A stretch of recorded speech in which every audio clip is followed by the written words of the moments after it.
So, Albert, how did you start your journey in fine art? I was married for a year, then I had a child, then I went back to Edinburgh and I got a job in a laboratory in a chocolate factory. And my intention was to work there for a year till I was 20, but during that year I took further classes in mathematics, but for one night and 2 nights of the week I went to Edinburgh Art College and I took classes in drawing and painting. And I don't know to this day, I had a choice. I could go to Edinburgh University and do mathematics, or I could go to Dundee College of Art, Dundee University. And at that time it was called St Andrews University. And I could study art there. And I can't remember the decision, but I decided to go up to Dundee, and I started 4 years doing 2 years art of all kinds of description. And then, to answer your question, in my 3rd year at art college, I had to specialize for the next 2 years. And I chose to be a graphic designer, and they had just brought in a photography teacher to do photography as a craft subject. You needed to do with your graphic design a craft subject. So it could be sculpture, pottery really, and silversmithing, or printmaking, like lino printmaking, or it could be, and the new one was photography. And of course I was kind of interested in photography, and that was my first exposure. By this time I was, my 2nd year I would have been 22, I think. And so I then started the journey at that point, and I took my first classes in photography. But the minute I had a camera in my hand, within 2, 3, 4 weeks, a month, 2 months, I was pretty obsessed by it. I knew it just felt comfortable. And I was just obsessed with the camera, you know? And that was the start of the journey. So I was lucky. I was being trained as a graphic designer, which was incredibly helpful to be a photographer, to be trained as a graphic designer. And then after I finished that degree, I went on to do postgraduate, and I was 3 years at film school in London at the Royal College of Art. But when I was at the Royal College of Art Film School, in my spare time and with the blessing of the film school, I also got to use the photography facilities at the Royal College of Art. So by that time I was well on my way to just thinking about being a photographer. Or what gives you inspiration? What makes you creative? I think that you're, born with curiosity if you do end up being a creative of some sort. And it's the curiosity that can drive a lot of that. That can be part of the adrenaline system. It can be part of just being inspired. And I would say that I was lucky because I found inspiration with everything that was in front of me, meaning the world itself. To this day, I'm the same. And that's why in my style of photography, I never really specialized in portraiture, fashion, landscape, still life, reportage style, studio style. I tackled all of these things. So as far as being inspired, I would say my library is about 80% art books and about 20% photography books. But then of course, if you break it down further, I have a lot of books on film and architecture as well. So all of these things, art, architecture, music, and of course movies, because I came out as a director, all of these things helped me to be a better photographer. Really. And you have a special person or someone that you look up to that has been inspiring you as well? I was very lucky to have a wife that was always encouraging me to do better things and taking chances, and we can go to America, for example, later, and we can go to Los Angeles, and then we had a very successful operation in Los Angeles, and then these, she said, yeah, we can go to New York now, and so on. So I had somebody there that was always there, pushing. Not in a bad way, but encouraging, I would say is the correct word. And that made a big difference. Artistically, of course, I had a lot of inspiration. I had a vast number of people say, who's your favorite photographer? I don't have a favorite photographer. I know the work of hundreds of photographers that I like, and sometimes maybe there's a photographer that I only like 2 photographs that he's done, very much. I maybe don't like the rest of the work. And other photographers, I like dozens of pictures and so on. But as I said earlier, you get inspiration from the drawings of Seurat or the paintings of Gerhard Richter, if it's Dadaism, German Expressionism, French Impressionism, the Futurists in Italy, different art movements, all the way back, Italian Renaissance, drawings of Leonardo and Michelangelo, all of that. There's endless things available now. And I'm quite surprised sometimes with younger photographers that they don't, it's so easy now to find that. You can, with your iPhone, you can just simply, if you want to look at drawings of Leonardo, you can just punch in your phone and there they are. And I'm quite amazed that a lot of young photographers don't. They have all of that at their fingertips, but they don't exercise that, But everybody works in a different way. So can you tell us about a particularly memorable project or shoot? Every project, has memorability. And my only regret, I think, looking back over a very long career, that I was lucky to be always in demand for magazines and commercial projects. And I wish I had maybe taken a little bit more time off and spent more time just maybe for a month working on my own projects. And I did do that. But I would like to, in looking back, I would like to have done more, I remember, obviously coming from Europe, I was fascinated by cowboys and Indians, like, any young person and also being older. So I spent 10 days photographing a very famous rodeo up in Canada called the Calgary Stampede. And I went there, with an assistant, but of course I was free to do whatever I wanted. It was my project. So very often you might work for a magazine, and the magazine, let's say if it is fashion or Rolling Stone, you have some control over that, sometimes quite a lot of control. But when you do your own project, then you really have 100% control. So the projects I've done, I had done a project for myself on Morocco, and the King of Morocco knew about that project, and he asked me to do a book on Morocco. And he didn't specify anything as long as I took the pictures in Morocco. So the only restriction was Morocco. So that was a very fabulous project. More recently, maybe 12 years ago, I spent 6 weeks on the island of Skye doing landscape, because I'd always wanted to do that, to do landscape work. And I had always done some landscape work, but I'm not a landscape photographer, and I'm not a still life photographer, but I love tackling these things because it's something new for me. So the Skye project was very big and intense. I had a crew of 3 people, and we worked 12 hours basically every day. Rain, didn't matter. Fog, wind, it didn't matter. Every day we were working.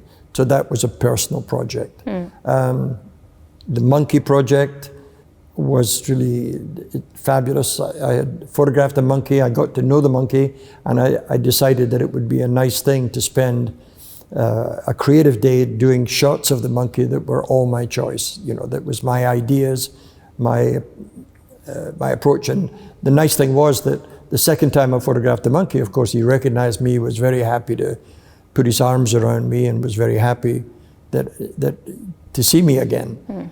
So I spent a whole day with him doing different ideas with the monkey, and he loved it. You know, people sometimes say, were you torturing the monkey? No, it was quite the opposite. In fact, when the monkey wanted to leave, he didn't want to leave because he had so much attention from me, of course, and he enjoyed the attention, and he enjoyed doing things. So therefore he was sad to leave, so it was actually the opposite. So these are some of the projects, but there are endless ones that I've done. I'm working on a project right now that's very challenging, of flowers. And there's been flower paintings and flower photography, you know, with the paintings hundreds and hundreds of years. So it's quite challenging to try and come up with something new. And that's part of the curiosity and the creative force to do that. What do you think makes an image have that special it factor? I think there has to be some elements in the picture, something that grabs the human eye, and memorability is a very important ingredient. So if somebody came to see this exhibition and went right round it, walked round it, and spent a little bit of time here, maybe 20 minutes, half an hour, looking at images and moving on, going back, looking at them again, that I would hope they would remember the images. So I think a lot of times I was working quite iconically. I'm not saying my pictures were iconic, but my approach was iconic. So that gave the pictures quite a powerful look. And in fact, I worked on that from the early 80s all the way through the 90s to present day. And in fact, working that way, and the pictures did become stronger, and I hope more memorable. But a lot of the fashion editors weren't so keen on the pictures because they said they were too heavy, you know, too powerful. And one editor said they're too masculine, you know, which, I mean, maybe is a compliment. You know, I don't know. Well, for being artworks, as in this exhibition, then you need power. You need to be special. Yeah, as far as fashion photography is concerned, there's a journey that a photograph may take. And you take the picture, and then it ends up in a magazine. But then a picture in a magazine can really look wonderful and work very, very well in a magazine. But then it's another jump when it goes into a proper, well-printed coffee table book. It takes another jump into that. And then beyond that, when it starts to make a jump onto the wall, that's another movement, you know. And then if it goes from the wall of a gallery into the wall of a museum, then how does a shot make it all that way? Do you have a special image that you cherish more than any other? Do you have like a favorite one, or? I get asked that quite a lot, and I usually give the same answer because it's true, that when I was starting out, I hadn't done a lot of, you know, strong imagery. I was trying to be a good photographer. I was very frustrated. And I was in the process of spending more and more time learning techniques, which was very frustrating for me because I'm not a technical person. But right out of the blue, I got a call when I was in Los Angeles. I got a call from New York magazine, Harper's Bazaar, and they say, you know, have you photographed anybody famous? I said, no, but I would like to. And then they called back the next day and say, we would like you to photograph Alfred Hitchcock. So at that point, I was very excited to do it. Just out of film school, I was excited to meet Alfred Hitchcock. And then that project, I did a lot of thinking about it, and the project was very, very nice. You know, it was a very strong thing to do. They had a good basic idea for it, that he was a gourmet chef. Very few people knew that he loved cooking. And he was going to give his recipe on how to cook a goose for the Christmas issue. And they asked me to do him with the goose on a plate. And I called him back and said, I thought about it and said, can we do it where he's got the goose by the neck? Because then it looks like he, of course, strangled the goose himself because he was Hitchcock. And they liked that idea, and I said I can put some Christmas decorations around the neck because it's for the Christmas issue. So they loved that idea. So therefore, I did it, and it was enormously successful for me. So I think that's one of my favorite images, not because it's the best photo. You know, if I was doing that now, if it had been possible to do it now, I would do a better job than I did back then. But it gave me great inspiration that I could manage it. You know? Okay, so you can't believe it, but you are 82 years old. But if you could go back to 20 again, would you do anything differently? Yes, for sure. Yeah, you told me about you would prefer to do more of your own projects. Yes. For example. But I think a lot of photographers would do that. They said, I wish I'd done more of my own ideas and so on. But I worked too much. I was very successful, made a lot of money. And I think I was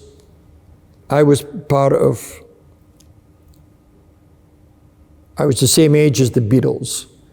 And part of, John Lennon once said that time in Britain, 1960, 61, 62, most teenagers were desperate to do something with their lives, and make a statement to say, hey, I'm here.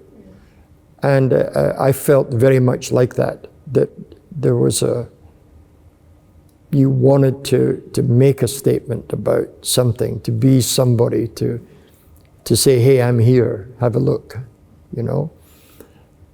So I think I was so driven by that any job that came along, I tackled. Because I had this very good philosophy that even if somebody asked me to photograph a diamond bracelet, on a girl, then I was determined to do as creative a job as I could, to make it as beautiful as possible, to make it as technically good as I could, and so on. And so job after job after job. And now when you look at the diaries from the 70s, the 80s, the 90s, and the 2000s, it's better now, thank God. But the diaries are insane. In one day, I remember getting up in Paris at 6:30, going to the studio at 7:30 in the morning, and I did a Vogue cover on Catherine Deneuve. And I finished the cover 9:15, and then I went straight to the airport. I got on Concorde to New York. I arrived in New York 9:30. I got to my studio just before 11. The people in the studio in New York started at 9. They did hair and makeup. And I arrived, and I did a commercial job between 10 and 4:30, 5 o'clock. I left the studio at 5 o'clock. I had a small studio in New York, and I had a big studio in Los Angeles. And I left the studio in New York, got on a plane, and went to Los Angeles. And I arrived at the studio at 9:30, almost 10 o'clock at night. And I photographed a whole bunch of musicians at that time, including Frank Zappa and Captain Beefheart,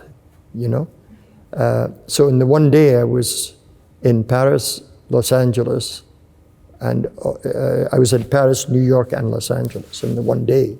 And people asked how I did it. I said, well, I slept on the first plane and slept on the second plane. And then I did it. But I only did that once. I would never want to do it again. You know, I don't think I could do it now. But that's an exaggerated day. But often I worked nights, did jobs at night, because people wanted me and I worked at night. Often I worked Saturday, Sundays, often.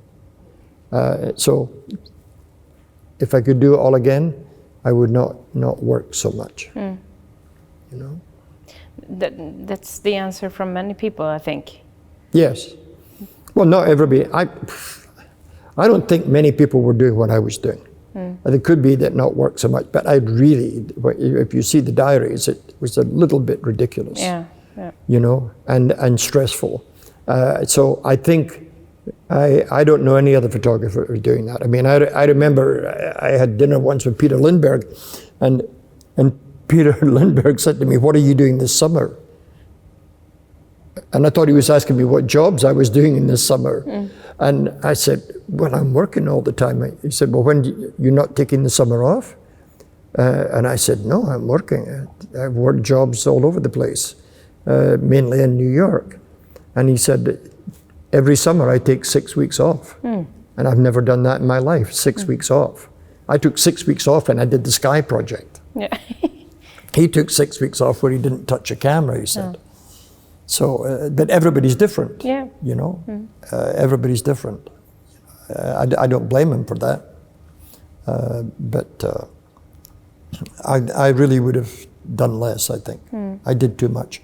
I actually think, you know, it's an interesting question, because I actually think that there's almost a stereo answer to that question.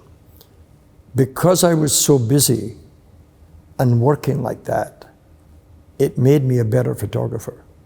Because of the pressure that I was under to do the work, and how I solved the jobs, how I was able to produce good quality work. Most of the time, not always, but a lot of the time I did.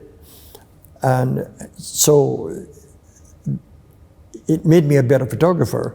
On the other side, I wish I hadn't done so much. But it did, that pressure did make me, I think, better, more competent. But if you would give an advice to a new up-and-coming photographer, would you give that advice, not to work as much? Or would you give any other advice? I wouldn't tell them not to work as much. And I'll tell you why. I worked almost, I never came across anybody that did the kind of job, you know, the number of shooting days per year. You know, and I spoke to a lot of photographers that were my contemporaries, and they didn't work like I worked, like that. You know, they took time off and they finished at 5:30. They didn't do night shootings and so on. But I would say to a young photographer, I would say at least for the first 5 years when you're young, or 6 years, then work night and day on Saturdays and Sundays. In fact, if you work all week doing an advertising job, then you should be doing your own work on the weekends. So you should be shooting Monday, Tuesday, Wednesday to get some money maybe, but then you should shoot, you know, Saturday, Sunday, your own projects, and then start working, doing commercial work on a Monday, Tuesday, Wednesday again, and then do your own work whenever you can. Because very often I did test shootings. I'd work all day doing advertising, and I did do projects for myself in the evening. Not big projects, but specific projects. And I did that in my own time. And very often I had a crew coming that would leave at 5:30 and another crew that came in at 6 o'clock. And I would work till 11 o'clock. So I would say to a young photographer, you have to go through what you would call in English is the grind. And so many people, if you read their biographies of famous people, the vast majority of them really did a grind at some point. Hard work. You know, the Beatles, when the Beatles arrived in '63, people said, God, how were they so good so quickly, you know? But then when you then read the biography and you see there's basically a video that tells the whole story. It's 13 hours long. And they started playing together in 1959. So you think 1959 they were playing together, 60 they were playing together, the 61, 62. So by the time they got to 63 and they were beginning to do, Can't Buy Me Love, they'd been playing together for 5 years. And that's what I call a grind. Yeah. And of course they continued with that grind, and during the grind they developed into bigger and bigger and more important work. This is maybe a hard question to think about, but how do you want your legacy to be remembered when you're not here on Earth? What would you prefer that people talked about your work or remembered you, or? As long as they come to the conclusion that you were good looking? No. My father was very good looking, very handsome guy, looked like a movie star. I didn't get his looks. But I would be happy if they saw the work and said, this guy was a good photographer. I would be happy with a good photographer. He's a good photographer, that's it. I'd be happy with that as a legacy, And I'm very lucky because, and I think I was saying yesterday that if I had any fans in the future, which I certainly didn't think about 20 years, I would have probably said models, hairdressers, makeup artists, fashion editors, art directors at magazine, and at the bottom of the list might be photographers. But my biggest fans now are photographers. They really are I get the most emails, the most, and they're all asking for advice and help, and they want to know how, they send me a picture I did 35 years ago, and they asked me where the light was, to do the picture. And I say, because, a lot of time young photographers are looking for a formula. So that he said, well, he got that picture by putting the light 4 feet at an angle of 43 degrees. They think that's what got the picture, and of course it wasn't. And also, I was never lighting by. We had no marks on the floor at all. I was lighting by instinct, which is of course the best way. That means that when you light by instinct, that means that with different pictures you can do different movement across the face, because every face has a different geography, different valleys and hills and mountains and so on. So therefore, lighting you can't have a formula. You need to think about adapting that. Otherwise, if the light is too flat on people, then it gets a little bit boring, and it ends up looking like pictures from the duty-free lounge at an airport. Where it just is rather boring. I'm thinking often that images are, they are like a time machine in stopping in time at that moment. Sure. And also you put in all of your energy, your creativity into one image that stays on, and maybe moving in the future to a home, and maybe to a next home, or to next place, or to a museum, and you are putting in that your energy is traveling around with that, and it's always going to be here. And I think I'm curious about that, what you put in an image and what energy it brings out. Yes. And it's a nice way to know that it's still here, the image of that moment in that particular time. Yeah, but if you look at a lot of the images here, and some of them are very simple. Sometimes the picture there I'm looking at here, the picture of Sade that was done for Love Deluxe. If you look at that picture closely, it has two key ingredients. One ingredient is the graphics of the shot, the outside shape. And you say, well, everybody has the same shape, a head, neck, shoulders, and arms, you know. So it's how you would do that. But the second one, I'm using graphics, but then I'm using, since I was trained as a film director, then I'm using direction to work with her to get something emotional out of that. Not just because the previous album cover, she's always very pretty, you know, and she has very good makeup sense of her own face, and they did beautiful. But I wanted something from her that was more a moment, you know, that was, you know, what is the difference between a beauty shot and a portrait? And the portrait becomes more memorable if you get it right, even if it's simple. So we're in the PhotoGallery, and do you have any advice for someone who's curious about buying your artwork? Well, I mean, you mean somebody who actually buys one of the pictures? Yeah, I mean, I think the nicest thing that I would think about is that it ends up in their wall, in the place where they live, and they see it every day. For me, that's maybe the most important thing in a way, that it's a great honor that somebody will do that.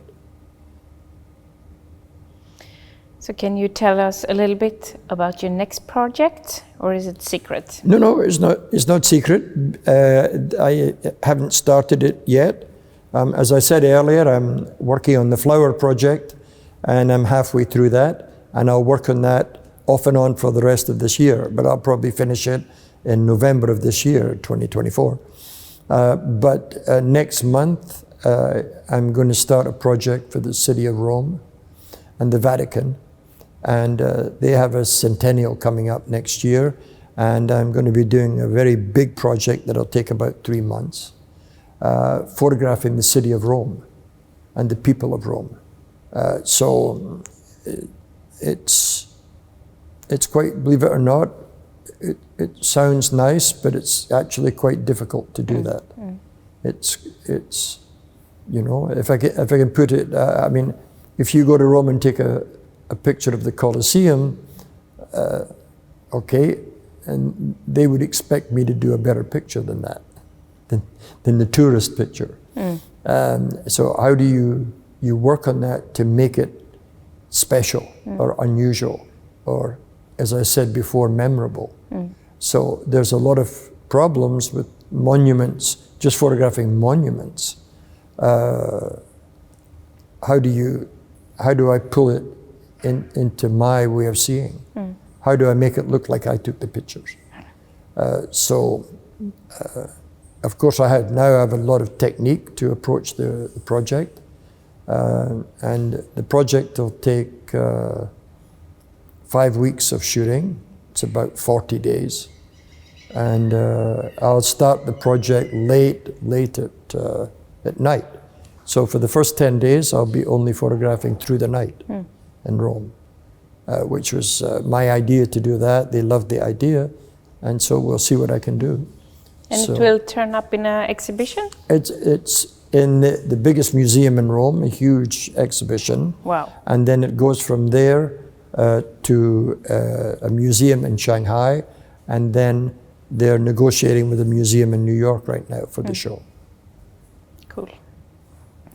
Well, I want to thank you from the really bottom of my heart that you are here in Halmstad in the PhotoGallery showroom, and thank you for letting us showing your iconic work, and just to meet you is just fantastic. I thank you for having me.